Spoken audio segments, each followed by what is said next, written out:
إن الحمد لله نحمده ونستعينه ونستغفره ونعوذ بالله من شرور أنفسنا ومن سيئات أعمالنا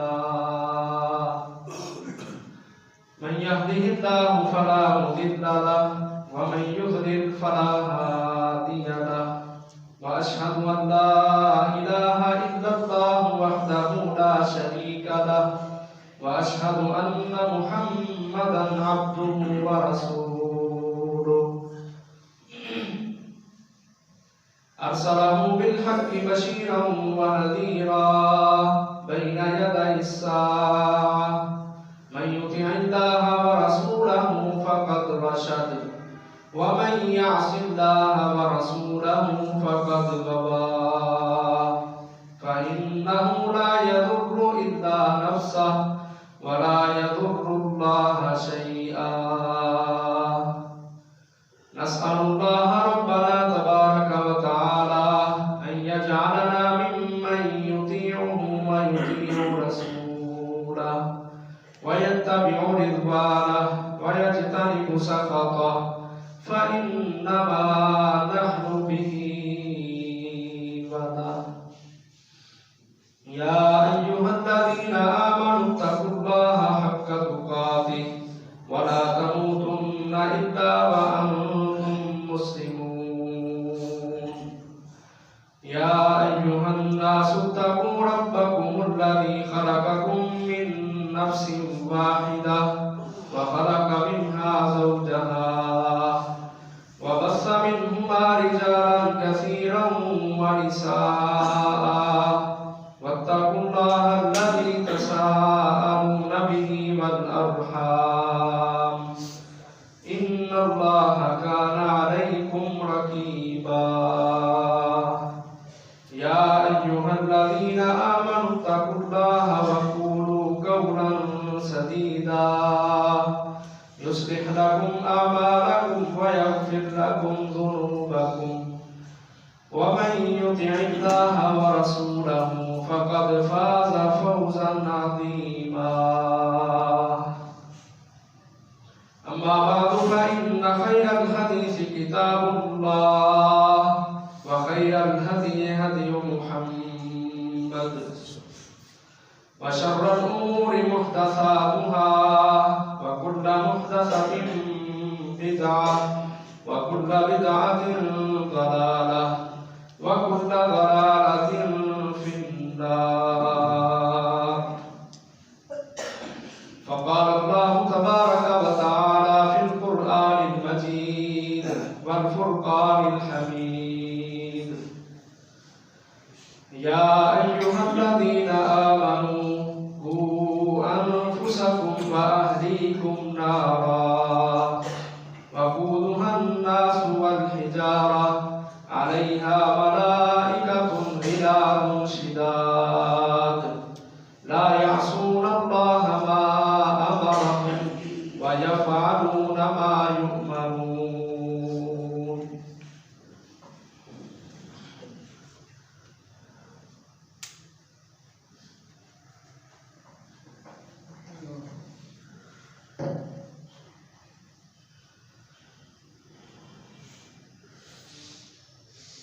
اللہ احکم الحاکمین نے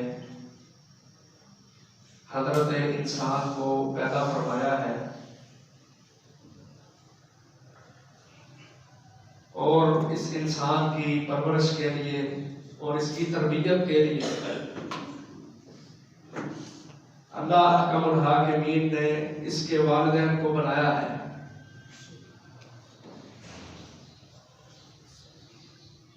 اور انسانوں کی تربیت کے لیے اللہ احکم الحاکمین نے اس دین اسلام کو بھیجا ہے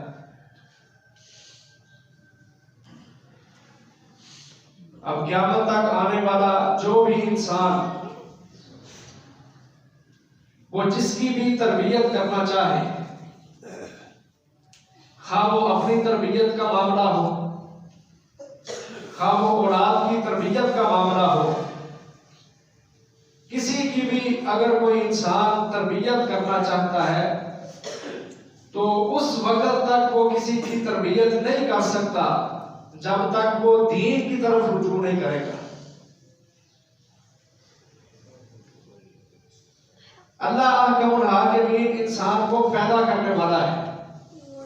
اللہ تعالیٰ خوب جانتا ہے کہ انسان نے اپنی زندگی کو کس طرح گزارنا ہے، کس طرح سنوارنا ہے، کون سی چیزیں اپنانے سے انسان درست ہو سکتا ہے اور کون سی چیزوں کو اپنانے سے یہ غلط راستے پر چلا جاتا ہے۔ جتنا اس انسان کو اللہ احکم الحاکمین جانتے ہیں کوئی بھی نہیں جانتا۔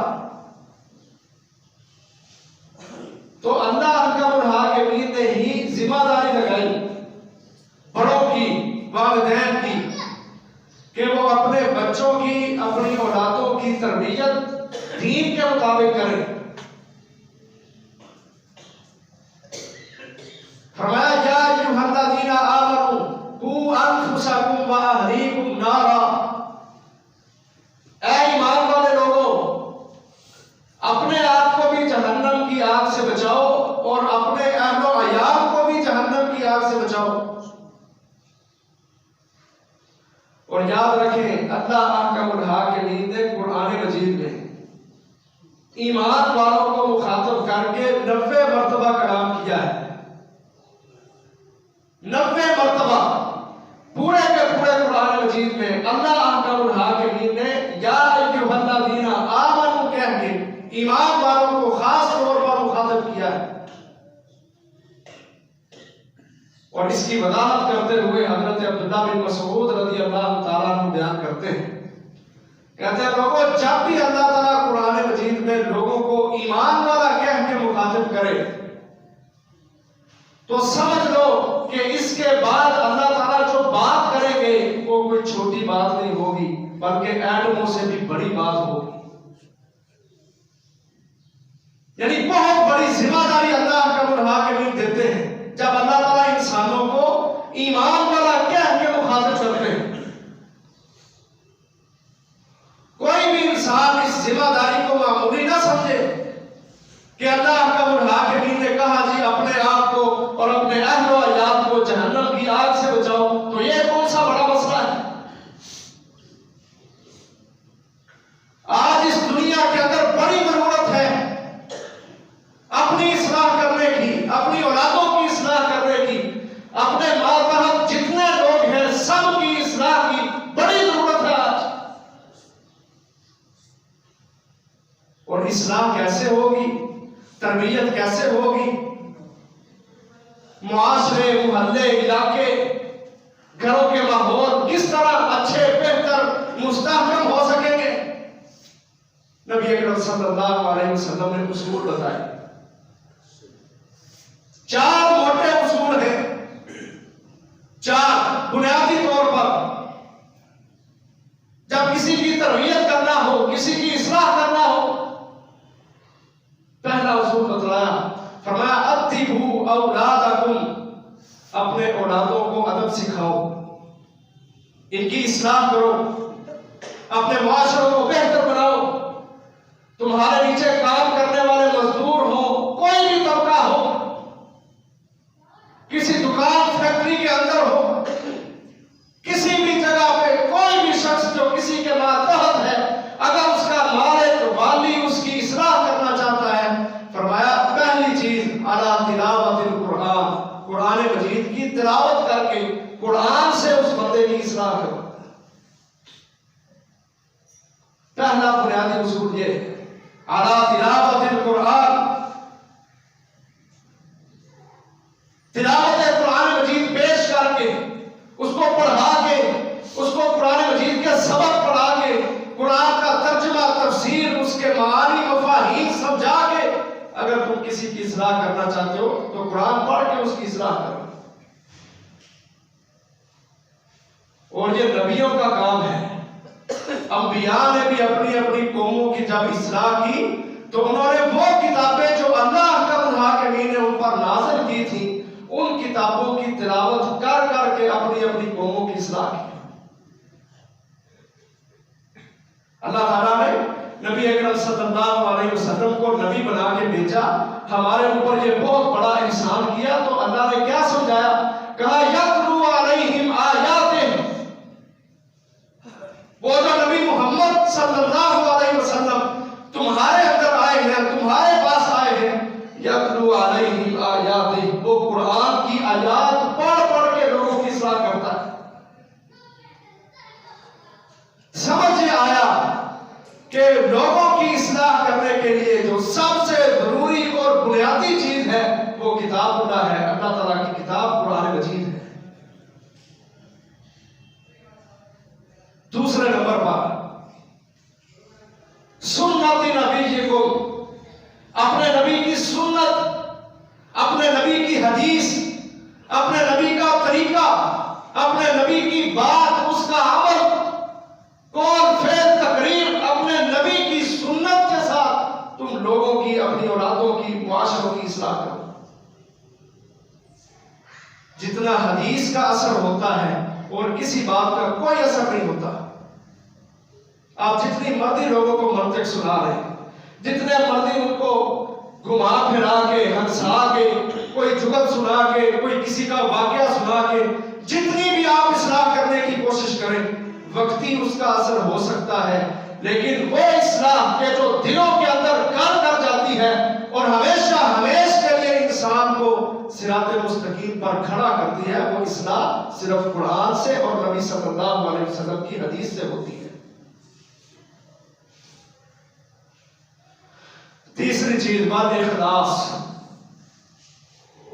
معاشرے بہتر بنانے کے لیے تیسرا بنیادی عمل اخلاص کا ہونا ہے کہ جو دائی ہے، جو لوگوں کا مربی ہے، تربیت کرنے والا ہے، اصلاح کرنے والا ہے، وہ عالم کی شکل میں ہو، مجاہد کی شکل میں ہو، وہ والد کی شکل میں کیوں نہ ہو، وہ کسی دکاندار ملازم کا مالک ہونے کی شکل میں کیوں نہ ہو، الاخلاص، اس کے دل میں اخلاص کا ہونا ضروری ہے۔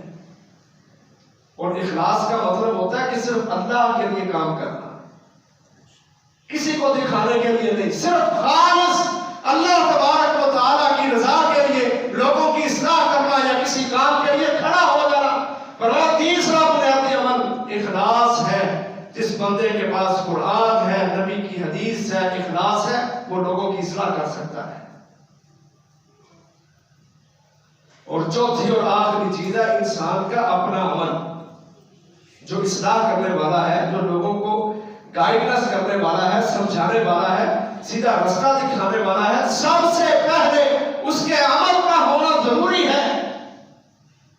یہ نہ ہو کہ وہ لوگوں کو تو نیکیوں کا حکم دیتا رہے، لوگوں کو ابھارتا رہے، جی نماز پڑھو، روزہ رکھو، جہاد کرو، صدقہ کرو، خیرات کرو، والدین کی خدمت کرو، چھوٹوں سے پیار، بڑوں کی عزت کرو، لوگوں کو نیکی کا حکم دے، لیکن اپنے اوپر کوئی اس کا عمل نہ ہو۔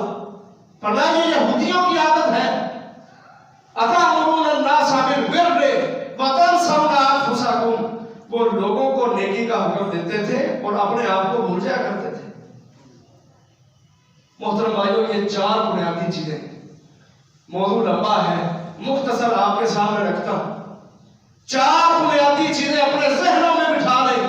اگر آپ کسی کی اصلاح کرنا چاہتے ہیں، تربیت کرنا چاہتے ہیں، وہ اولاد ہو یا کوئی بھی جو تمہارے ماتحت ہے وہ ہو، ان چار چیزوں کو بنیادی طور پر اس کے سامنے رکھو۔ پھر دیکھو تمہاری اصلاح، تمہاری دعوت کس طرح لوگوں کے دلوں کے اندر جاگزین ہوتی ہے۔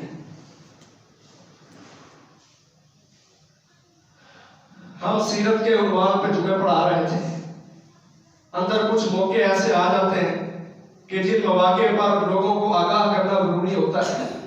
جس طرح کہ پچھلا جمعہ 5 فروری یکجہتی کشمیر تھا، آج 12 تاریخ ہے، 2 دن بعد 14 فروری ویلنٹائن ڈے، بے حیائی کا دن ہے، اور دوسری طرف فلسطینیوں کے ساتھ یکجہتی کا دن ہے۔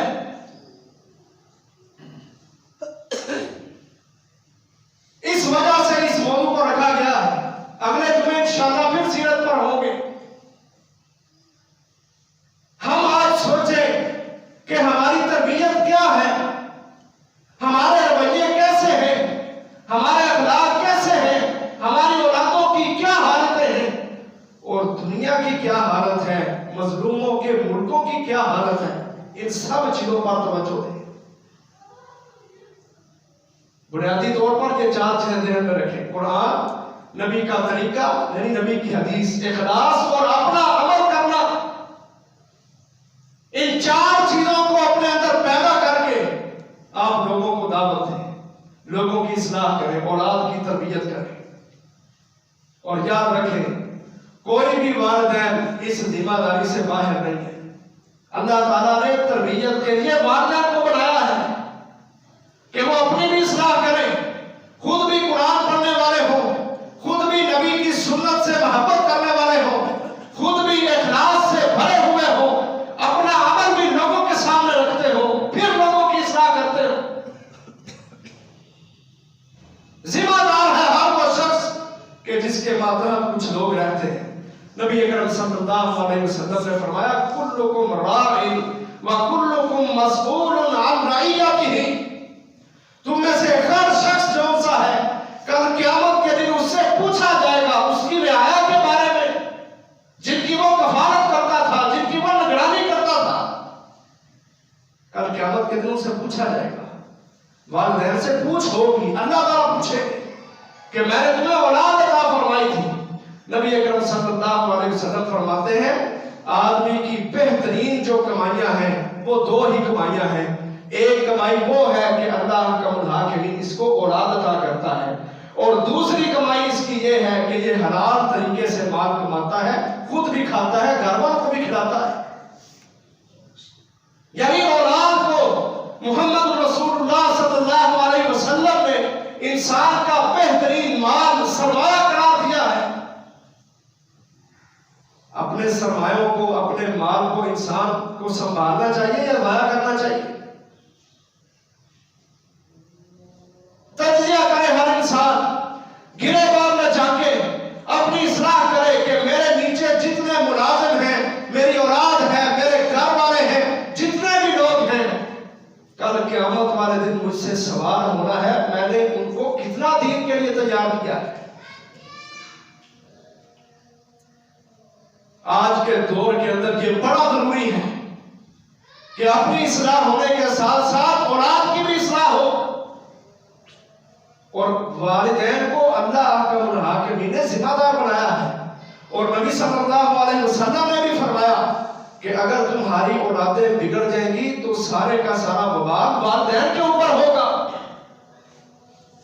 مشکات المصابیح کی روایت ہے، حضرت عبداللہ بن عباس رضی اللہ عنہما بیان کرتے ہیں، کہتے ہیں نبی صلی اللہ علیہ وسلم نے فرمایا اللہ حکم الحاکمین تمہیں اولاد دیتا ہے تو تم اپنی اولاد کی اچھی حفاظت کرو اور اچھے طریقے سے ان کو ادب سکھاؤ۔ ایحسن ادبہ، ایحسن یحفظہ، ان کی حفاظت بھی اچھی ہونی چاہیے، ان کا ادب بھی اچھا ہونا چاہیے۔ اور کہا جب تمہاری اولاد بالغ ہو جاتی ہے، بالغ ہو جاتی ہے، تم ان کی شادیاں نہیں کرتے، ان کے نکاح نہیں کرتے۔ حدیث کے الفاظ ہیں، شادی کیوں کی جاتی ہے؟ تاکہ اپنی نسلوں کو پاکیزہ بنایا جائے، ان کو گناہوں سے بچایا جائے، ان کو گھناؤنے جرموں سے بچایا جائے، ان کو زنا اور بدکاری سے پاک رکھا جائے۔ اس لیے نبی اکرم صلی اللہ علیہ وسلم نے فرمایا کہ اگر تمہاری اولاد بالغ ہو جائے پھر والدین ان کی شادی نہ کرے تو بچوں سے اگر کوئی حرام کاری ہو جائے گی تو سارے کا سارا وبال والدین کے اوپر ہوگا۔ یہ ضرورت ہے، اللہ حکم الحاکمین نے رکھی ہے یہ خواہش۔ تم ان کی خواہش کو روکنے کے لیے کوئی سدے باب نہیں کرو گے، ان کی شادیاں نہیں کرو گے، نکاح نہیں کرو گے، بالغ ہو جانے کے بعد بھی تم ذمہ دار ہو۔ اگر تمہاری اولاد نے کوئی برائی کر لی تو یاد رکھو تمہارا جان تمہاری نہیں چھوٹے گی، سارے کے ساری برائی کا وبال، وہ سارے کا سارا گناہ والدین کے اوپر ہوگا۔ دوسری حدیث فرمایا ما من مولود یولد علی الفطرہ، ہر بچہ جو پیدا ہوتا ہے فطرت اسلام پر پیدا ہوتا ہے۔ فَأَبَوَاهُ يُحَوِّدَانِهِ أَوْ يُنَصِّرَانِهِ أَوْ يُمَجِّسَانِهِ، کہا یہ ماں باپ ہوتے ہیں کہ جو ان چھوٹے چھوٹے بچوں کو جو اسلام پر پیدا ہوئے ہیں ان کو یہودی بنا دیتے ہیں، عیسائی بنا دیتے ہیں، مجوسی بنا دیتے ہیں۔ ان دونوں روایتوں سے ہمیں یہ سمجھ آیا کہ بچے اگر ان سے کوئی برائیاں ہو گئی تو سارے کا سارا وبال کس پر ہے؟ والدین کے اوپر ہے۔ والدین چار بنیادی چیزوں کو اپنے ذہن میں رکھیں۔ ہر والد، ہر ماں یہ سوچے کہ میں نے اپنے بچے کی تربیت قرآن کے مطابق، نبی کی سنت کے مطابق اخلاص کے ساتھ اپنا عمل پیش کر کے اپنی اولاد کی، اپنے بچوں کی تربیت کرنا ہے۔ اور یہ ذمہ داری مجھے کس نے دی ہے؟ رب رحمان نے اور محمد رسول اللہ صلی اللہ علیہ وسلم نے دی ہے۔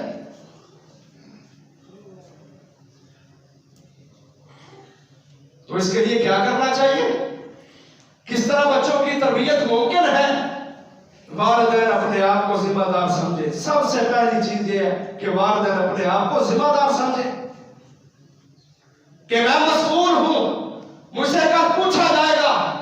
اگر میں نے ان کی تربیت نہ کی تو میں اللہ کو سارے لوگوں کے سامنے میدان حشر میں کیا جواب دوں گا، کیا منہ دکھاؤں گا؟ آج عجیب بات ہے، والدین اپنی اولاد کو خود بگاڑتے ہیں، پھر جب وہ بڑے ہو جاتے ہیں والدین کے آگے بولنا شروع کر دیتے ہیں، پھر لوگوں کے سامنے جا کے ہوتے ہیں کہ دیکھو جی ایسا میں نے پالیا بھی ہے، کھوایا بھی ہے، آج ہمارے آگے بولتا ہے۔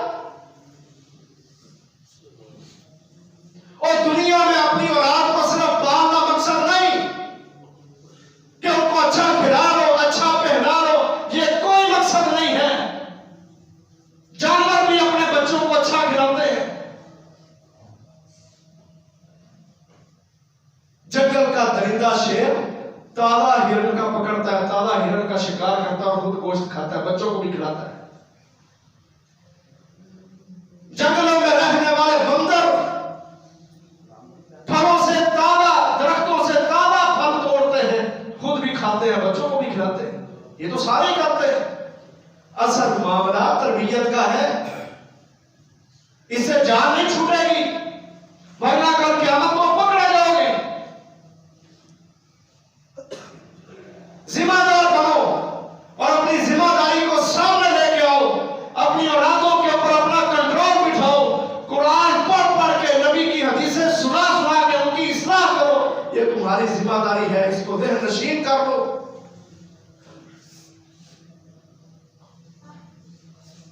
نبی اکرم صلی اللہ علیہ وسلم نے والدین کی تربیت کی، کہا والدین اللہ احکم الحاکمین تمہیں اولاد دیتا ہے۔ ایک صحابی آیا، اس نے پوچھا اللہ کے نبی اولاد کا والد کے اوپر کیا حق ہے؟ اولاد کا والدین کے اوپر کیا حق ہے؟ نبی صلی اللہ علیہ وسلم نے فرمایا والدین کے اوپر اولاد کا حق یہ ہے کہ ان کی قرآن و سنت کے مطابق تربیت کریں، ان کی اصلاح کریں، ان کو ادب سکھائیں۔ یہ والدین کا حق ہے، ذمہ داری ہے ان کی۔ ان کی ہر چیز پر غور و فکر کریں۔ اللہ کے رسول صلی اللہ علیہ وسلم فرماتے، فرمایا مروا اولادکم بالصلاۃ وهم ابناء 7 سنین۔ جب تمہارے بچے 7 سال کے ہو جائیں ان کو نماز پڑھنے کا حکم دو، کھو چلو مسجد میں نماز ادا کرو۔ اچھے انداز سے بھی کہہ سکتے ہو۔ اور وَاضْرِبُوهُمْ عَلَيْهَا، اپنے بچوں کو ضرب لگاؤ، ان کی پٹائی کرو۔ وَهُمْ أَبْنَاءُ 10 سنین، جب وہ 10 سال کی عمر کو پہنچ گئے۔ یعنی نماز اسلام کا بنیادی رکن ہے اور یہ عبادت کی سب سے اعلیٰ شکل ہے۔ نماز مقصد صرف نماز نہیں ہے، کیونکہ سب سے اعلیٰ شکل نماز ہے عبادت کی۔ مراد ساری کی ساری عبادتیں ہیں کہ اپنی اولاد کو نماز کا، یعنی سارے کے سارے دین کے اندر جو معاملات ہیں، اخلاقیات ہیں، معاشرتی حوالے سے، کاروباری حوالے سے، کسی بھی حوالے سے ہیں، اپنی اولادوں کو ان کی تربیت دو۔ مار بھی سکتے ہو ان کو، ضرب لگاؤ ان کو، مسند احمد کی روایت ہے، حضرت معاذ بن جبل رضی اللہ عنہ بیان کرتے ہیں، کہتے ہیں مجھے نبی اکرم صلی اللہ علیہ وسلم نے 10 وصیتیں کی، 10 وصیتیں، ان 10 وصیتوں میں 3 وصیتیں اولاد کے حوالے سے تھی۔ پہلی وصیت یہ تھی انفق علی اہلک و عیالک، جو پیسہ کماتے ہو، تجارت کرتے ہو، سب سے پہلے اس کو اپنے گھر پر، اپنے بیوی بچوں پر خرچ کرو، حلال سے ان کی پرورش کرو، اپنے مال کو جو تم کماتے ہو حلال طریقے سے اس کو اپنے بیوی پر، اپنے بچوں پر خرچ کرو۔ اور دوسری لا ترفع عنہم عصاک عدبا، ان سے اپنی لاٹھی کو کبھی دور نہ کرو جب تم نے ادب سکھانا ہو۔ ہر والد ماں باپ جانتے ہیں کہ ان کی اولاد جو ان سے ہے اس کو کون سی زبان سمجھ میں آتی ہے، پیار سے مانتے ہیں، ان کو دین کی طرف لے کے آؤ۔ اگر پیار ان کے دلوں پہ اثر نہیں کرتا، ضرب کے ساتھ وہ سمجھتے ہیں، پھر فرمایا لا ترفع عنہم عصاک، اپنی لاٹھی کو، اپنے ڈنڈے کو ان سے کبھی دور نہ کرو، ادب سکھانے کے لیے۔ اور تیسری چیز جو بنیادی حیثیت رکھتی ہے، فرمایا اکفہم فی اللہ، ان کے دلوں کے اندر اللہ احکم الحاکمین کا خوف پیدا کرو۔ یہ ہے تربیت اولاد کے اصول، ان کے دلوں کے اندر، ان کے دماغوں کے اندر، ان کی نس نس کے اندر اللہ احکم الحاکمین کا خوف، اس کا ڈر پیدا کرو۔ ان کو سمجھاؤ کہ بیٹا اللہ احکم الحاکمین نے دین اتارا ہے ہماری اصلاح کے لیے، ہم معاشرے میں عزت والے، اخلاق والے، شعور والے اس وقت بنیں گے جب ہم آسمانوں سے آئے ہوئے اس دین کے پابند بن کے جئیں گے۔ ان کو اچھے انداز سے مخاطب کرو، بیٹا کہہ کے نام نہ لو۔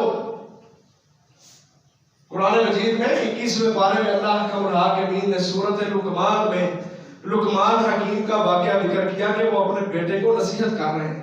وَإِذْ قَالَ لُقْمَانُ لِابْنِهِ وَهُوَ يَعِظُهُ، کہ لقمان نے جب اپنے بیٹے کو نصیحت کی تو کس طرح مخاطب کیا؟ یا بنیا، اے میرے چھوٹے بچے۔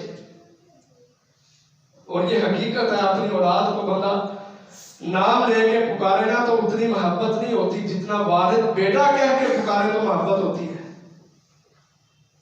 بیٹا کہہ کے ان کو بلاؤ، پتر کہہ کے بلاؤ، ان کے سر پہ ہاتھ پھیرو، ان کی کمر پہ ہاتھ پھیرو، ان کے ساتھ پیار بھرے لہجے کے ساتھ ان سے بات کرو، ان کو دین بتاؤ، ان کو ادب سکھاؤ۔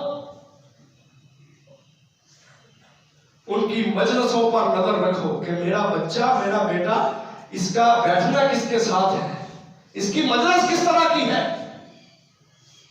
اس کا اوڑھنا بچھونا کیسا ہے، کن لوگوں کے ساتھ یہ بیٹھتا ہے۔ ان کی مجلس پر توجہ، کیونکہ نبی اکرم صلی اللہ علیہ وسلم نے فرمایا صحبتوں کا اثر ہوتا ہے۔ کیسے اثر ہوتا ہے؟ فرمایا اگر کوئی بندہ بھٹی کے اوپر بیٹھا ہے، وہ لوہے کو گرم کرتا ہے، جب لوہے کو اندر ڈالتا ہے چنگاریاں نکلتی ہیں، اس کے پاس جو بیٹھا ہوگا چنگاریاں اس کے اوپر بھی پڑیں گی، اس کے بھی کپڑے پھٹیں گے، اس کے کپڑوں میں بھی سراخ ہوں گے۔ بری مثال دی کہ جو بندہ بھٹی میں بیٹھا ہے اسے چنگاریاں نکلتی ہیں، وہ ساتھ والے بیٹھے بندے کے کپڑوں کے اوپر بھی پڑتی ہیں، اثر ہوتا ہے۔ اور فرمایا اسی طرح اگر کوئی خوشبو بیچنے والا ہے، اچھے آدمی کی مثال اس بندے کی طرح ہے جو خوشبو بیچتا ہے، چلو وہ خود تو نہیں بیچ رہا لیکن خوشبو والے کے ساتھ بیٹھنے سے اس کے کپڑوں سے بھی خوشبو آئے۔ اسی طرح اپنی اولادوں کی مجلسوں کو دیکھو، اگر وہ اچھے لوگوں کے ساتھ بیٹھتے ہیں تو اللہ کا شکر ادا کرو کہ اگر وہ اچھا کام نہیں بھی کریں گے لیکن اچھے لوگوں کے ساتھ بیٹھنے کی وجہ سے ان کے دلوں پر، ان کے اخلاق پر، ان کی عادات پر اثر پڑے گا۔ اور اگر وہ برے لوگوں کے ساتھ بیٹھتے ہیں تو ان کو دور کرو، کیونکہ برے لوگوں کے ساتھ بیٹھنے سے بھی برائی کا اثر پڑتا ہے۔ صحبتوں کے اثر ہوتے ہیں، اپنی اولاد کی صحبتوں کو چیک کیا کرو کہ یہ کن لوگوں کے ساتھ بیٹھتے ہیں۔